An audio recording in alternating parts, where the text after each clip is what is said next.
both an advocate and an arbitrator. And so I read briefs and I write briefs virtually every day. And I'm also frequently asked to comment and review briefs in cases I'm not involved in to try to make them better.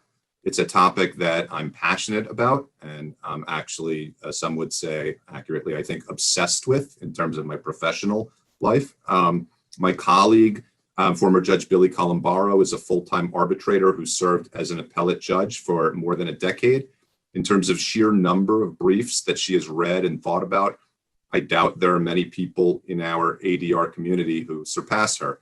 And I knew that Billy was the right choice for this program because when we discussed it, she immediately said yes and told me that it's a subject that she is passionate about. So you have two people who are passionate about the topic and who collectively bring considerable experience to it. We hope you enjoy the program, and please stay tuned and stay awake because there is a prize available, as mentioned in our promotional materials. It's a signed copy of Brian Garner's book on legal writing, which is called The Winning Brief.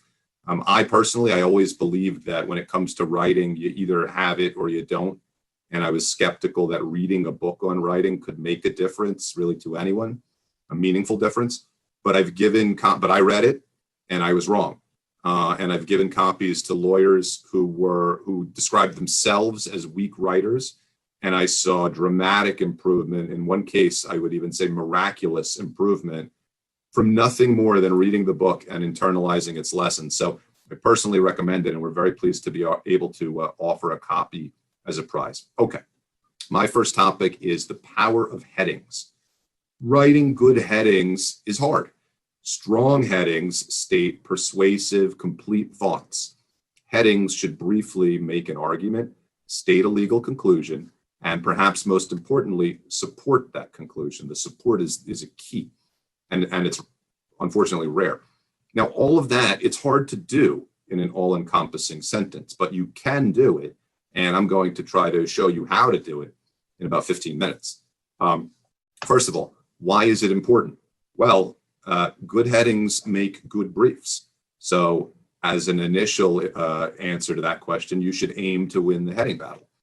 In the best briefs, the tribunal or judge can read only the headings and grasp your entire case or defense in a moment. And the best headings move the reader toward the goal line before they've even read the substantive writing. And in my view, it's the secret sauce to a winning brief.